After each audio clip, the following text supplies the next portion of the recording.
قرآن اور حدیث کی روشنی میں آپ کیا فرماتے ہیں کہ شب برات کا ثبوت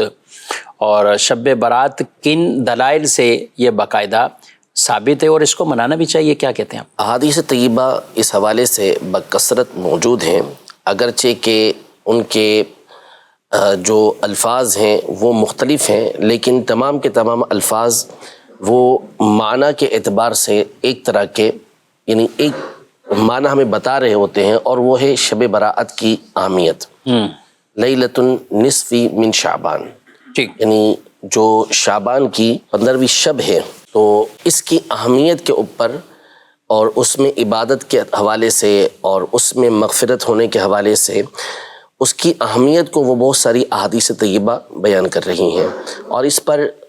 ائمہ دین نے پوری کتابیں یہ تحریر کی ہیں، جیسے علامہ علی قاری رحمۃ اللہ تعالیٰ علیہ، مولا علی قاری جو مشہور و معروف محدث احناف ہیں، انہوں نے فضائل نصف شعبان کے نام سے پورا ایک رسالہ تحریر کیا ہے عربی میں، اور اس کا پھر ترجمہ بھی اردو کے اندر ہو چکا ہے۔ اس میں آپ نے احادیث طیبہ کی روشنی میں مفسرین کے اقوال اور اسی طرح اسلاف کے جو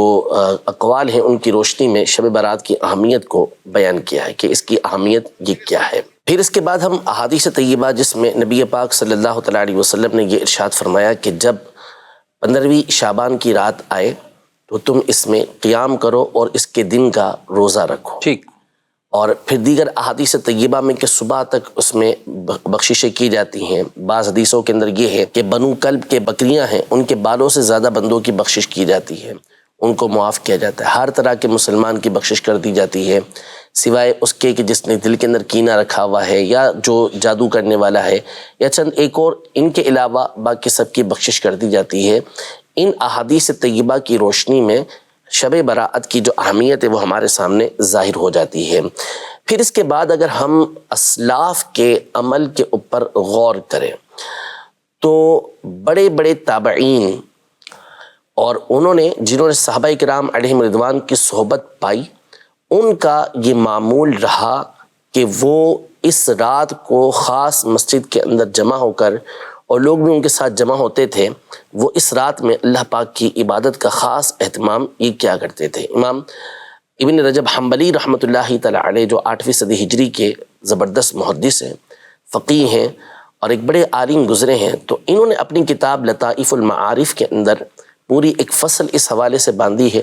احادیث طیبہ کو بھی ذکر کیا ہے، ان پر کلام بھی کیا ہے، اور پھر اس کے بعد انہوں نے تابعین کے عمل کو بھی ذکر کیا ہے کہ خالد بن معدان رحمۃ اللہ تعالیٰ علیہ اور اس طرح کے بڑے بڑے جو تابعین تھے ملک شام کے، وہ جمع ہوتے اور پھر اس کے بعد عبادت کیا کرتے تھے۔ یوں ہی امام فاقیہی رحمۃ اللہ تعالیٰ علیہ جو 3ری صدی ہجری کے بزرگ ہیں، انہوں نے اپنی کتاب اخبار مکہ کے اندر، جس میں آپ نے مکہ مکرمہ کے فضائل، مکہ مکرمہ کے حالات، مکہ مکرمہ کی تاریخ کو ذکر کیا ہے، تو اس میں آپ نے اس بات کو بھی ذکر کیا کہ اہل مکہ کا شعبان کی 15ویں رات کو طریقہ کار کیا ہوتا تھا، تو انہوں نے باقاعدہ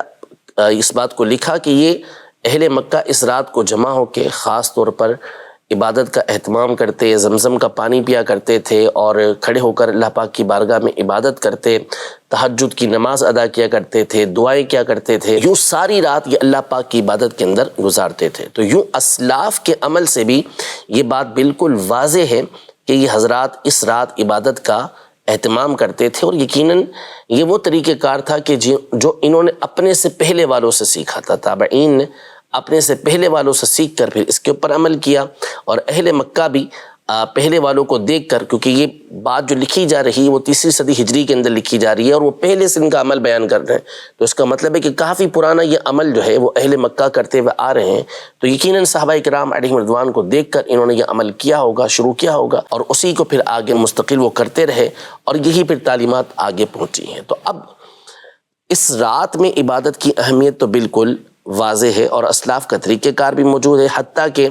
ان حدیثوں پر کلام کرنے والے اسلاف نے بھی یہ بات ذکر کی ہے کہ یقیناً اس حدیث کی، اس عمل کی کوئی نہ کوئی اصل یہ موجود ہے۔ ٹھیک، پھر اس کے بعد ہم دیکھیں عبادت، تو نفس عبادت یہ اللہ پاک کو پسند ہے، جگہ جگہ قرآن مجید فرقان حمید میں یا ایھا الناس اعبدوا ربکم اپنے رب کی عبادت کرو، اس بات کا حکم دیا گیا۔ تو جب عام دیگر راتوں کے اندر عبادت جائز ہے تو اس رات کے اندر بھی عبادت جائز ہے۔ ٹھیک۔ اب رہا اس کا اہتمام کرنا، تو اہتمام اس لیے کیا جاتا ہے کہ جب کوئی ایسی رات آتی ہے کہ جس کے اندر کوئی فضیلت موجود ہوتی ہے،